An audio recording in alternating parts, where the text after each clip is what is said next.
I founded the rifle company. My dad founded the minigun company, right? And which was very much a family joint venture, same as Dillon Precision was back 20, 30 years before that, between my dad and my mom, and later my dad and my brother. So everything we've done in the family has been family businesses, family ventures. You talked about how you first came to know the minigun, right? You guys were using the original legacy GE guns back in the 80s and the 90s, and all the problems that you'd had associated with that. Those people who think they know the story of the minigun and the 160th, which is really where the gun's resurgence came from, right? It was the work that you guys were doing, and eventually we helped you do. That's where the gun found its second life. And the people who think they know the story think it began around 2000, 1999, 2000. In reality, it didn't. It began 1989, 1990. We received, back in the day, we bought a bunch of miniguns from a foreign provider. And what we didn't know is literally it was two semi-truck carloads full of minigun stuff. Everything from all the gun parts, barrels, to Delinkers of the old school Mount 56 Delinkers, to housings, to complete guns, to gun mounts, everything you can imagine, from Cobra gun mounts to Huey gun mounts to, the little triangle ramshackle mount they put on the back of trucks and whatnot. Anyway, it was like this cornucopia of everything you can imagine minigun. And we thought we'd hit the jackpot. And in a way we did. What we didn't know was the stuff was junk. So, it was all cast off reject stuff that had been worn out. But we didn't know enough about miniguns to be able to identify that at the time. So every time we assembled one of these guns and tried to shoot it, it would jam. It would jam, as it turned out, for reasons that you were all familiar with. And it would jam for other reasons that we would later force us to solve, to fix, to engineer out of it. Over the course of, what has it been? Probably the first 15 years that we tackled that system, we engineered out every issue that we came across. But the original one was the issue with the Mount 56, the Delinker. And we started working on that problem immediately after, I want to say it was 19, I could go back on YouTube and find it in about a minute. If you want to look it up, it's Jeremy Clarkson, the Top Gear guy. So back in the early 90s, he did an episode where they do a year-end episode where they destroy his favorite cars or his most hated cars, right? Some creative way to destroy it. And the story goes, he was looking for a creative way to destroy a 1986 what the hell's the car? Corvette. So his favorite hated Corvette brand was a 1986 Corvette. The story, apocryphal or otherwise, goes he's sitting in a bar talking to his producer in Portugal at some hotel late at night, drinking as they do. And he says, I wish I could come up with a creative way to destroy a car, this car in particular. They've done everything else. They've launched cars from catapults. They've blown them up. They've done everything you can think of. And they want something different. And so, unbeknownst to them, 2 tables away is a guy named Sid Stimbridge. Stimbridge, if any of your listeners are familiar with the Hollywood firearms industry, he was one of the founders, one of the early providers of weapons to all the movies. And Sid and my dad go way back. So Sid hears this conversation. He leans over and says, I think I know just the guy for you. So Clarkson, intrigued, takes out his phone and calls us. And I remember sitting at we had these shared desks, my dad and I. So he sat there and I sat across from him and, stared at each other all day long. This is the way father would stare at son, so they were probably fucking off. And he gets a phone call and he, kind of goes on a little bit. I'm not paying attention. I see he gets that wry smile he gets when something interesting is up. And eventually he hangs up and he says, we're going to do a TV show. I said, what are you talking about? Now, this is 1990 or something. way before we're familiar with any of that stuff. Yeah, reality TV didn't None of that exist. shit Then. Hell existed, no. right? No, hell no. It was like probably 94, maybe it was 93, I don't remember. And yeah, it turns out Clarkson had called us up and said they wanted to hire us. Could we come up with some creative way to do this, right? And they spitballed a few ideas, which ultimately we didn't do because we came up with a better idea that we surprised him with when he and his team arrived in country in Arizona to come do this shoot. We ended up buying an 86 Corvette. We got a wild man by the name of Bryce Hatfield to make it a remote control car. And it was a full-blown Corvette that we ended up driving around with little remote control joysticks, right? And the plan was we were going to fly it, chase it, and shoot it with a helicopter. We were going to put these newfangled miniguns on it that we had just gotten. Well, of course, he loved the idea. And about, I don't know, the course of this shoot was 2 weeks of filming in Scottsdale for various scenes that they had to do to, build the whole episode. And then the one big climactic event that we're going to do out on a place called Black Rock, which is a dry lake bed north of Kingman, Arizona. And we go out with a whole film crew and then a gun crew and this car and our helicopter and a kludge mount that we put together to hang this gun outside of an aircraft with, hopefully not shoot ourselves down, and all this just very amateur stuff that we were doing. And we go out there, and over the course of 2 days, we film all the filming we need to do. Now that makes it sound simple, and what it doesn't show you is it doesn't indicate is how many times we almost died, right? How many times we almost gave up and walked away from the set because the damn guns didn't work. The almost dying part was so that if you know Black Rock, it's talc powder, right? So it's like the worst brownout you can imagine. And we got this Corvette out there and a movie truck. So you got cameras rigged all over this truck, right? And guys hanging off the side with their handheld cameras and whatever. And Bryce in the back of the truck trying to remote control this Corvette in front of him, which is kicking up a giant dust cloud. And so and we're chasing it across. So we're getting the ground level shots where you're chasing this car and you get this really cool passing through the dust cloud as you transition from one side of the car to the other with the camera. It looks like it's a real neat shot, right? And the car gets a little wonky. Now you've got a car that's spinning and a dust cloud that turns into a big bubble. And now you can't see anything. So you, a kamikaze Corvette, are together in close formation.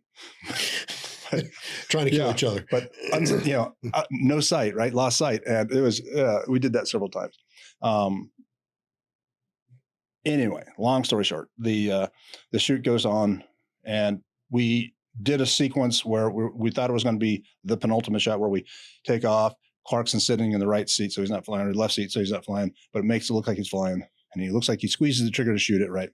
And we see the gun shoot. And through the magic of movies, we see the car blow up. Well, we actually shot it with a Thompson out of the back of the truck because it was the only way to capture the sequence exactly right on camera, right? And it was a Thompson with a 50-round drum shooting tracer. So it looked really cool. But you see the sequence where Clarkson's sitting in the aircraft and you see the minigun shooting two guns, one on the other side, and you see the tracers going downstream into a dust cloud, which was, highly problematic at best.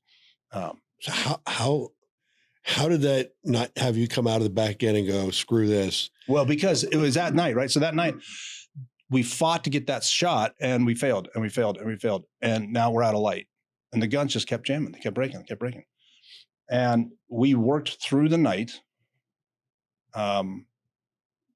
puzzling our way through the problem.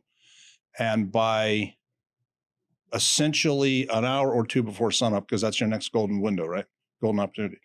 We catch a couple hours of sleep and we set the shot up. Sun's coming up. We've got exactly one chance to get the shot. It's like, a stupid movie script that you wrote. You got exactly one chance to get the shot right. And lo and behold, we pulled the trigger on the guns. They shot, this is Clarkson sitting in the helicopter, pulled the trigger on the guns. They shot, they got enough film, the guns jammed, and that was it. And we said, all right, fuck this, we're done. Either we're going to throw these things away because they're scrap, or we're going to solve the problem. Now, I say we, that was my dad's thinking at the time. I was off doing something else at this point. My dad, the Everett the Tinkerer, intrigued by a problem. Now there's something interesting to do. At this point, it's, again, early 90s, Dillon Precision, which was the reloading company he began back in 78-ish, while being bored flying airliners, had essentially done everything he wanted to do in it. And so he was having a hard time staying excited. So he finds a new project and he finds the minigun. And he identifies the Delinker as the first most critical point of weakness in the system. So he tackles it. Through the process of doing this, he actually comes up with something fairly rudimentary if you compare it to what we ultimately have today. But he comes up with something that works pretty well. And unbeknownst to him, now we're getting closer to 1995, which is a crucial date. A guy named Paul D'Amelio. Recognize that name? Oh, yeah. No, yeah. Paul will. Yeah. He was, at the time, he was the Little Bird Simo. He hears about this guy who's doing this thing with miniguns, and he seems to make them work. So we get a phone call and said, would you like to come up to Las Vegas to meet with some folks up there? And it was an introduction that was arranged by Paul to meet Mike Zanani and a couple of other dogs, right? And he says, well, I've got this Delinker that we built, and we think it'll work for you. Now, we didn't really know the problems that they were having because we hadn't been briefed on any of this stuff, but my dad's my dad. Here's the Delinker, go try it. Hey, boys, take it. And they did. I think they were out here for a FMP or something. So they had a lot of shooting to do. They took it out on the range and they shot it and they shot it and they shot it and they shot it. And they said the fucking thing is like butter. 0 jams, which was, at the gun at that time, unheard of. Completely unheard of. You didn't shoot that gun without jamming all the time, right? No, I was there at that time, and that's when that whole talk was about let's get rid of it and let's move on. And as a new guy, you would go do aerial gunnery, which meant aerial jams. Yeah, it was a lot of jam corners practice for the dogs, right? Yes, always. Yeah, it sucked. Yeah, so that was call it a revolutionary moment. It was an important moment in the history of the minigun, if you want to call it that. That was 1995.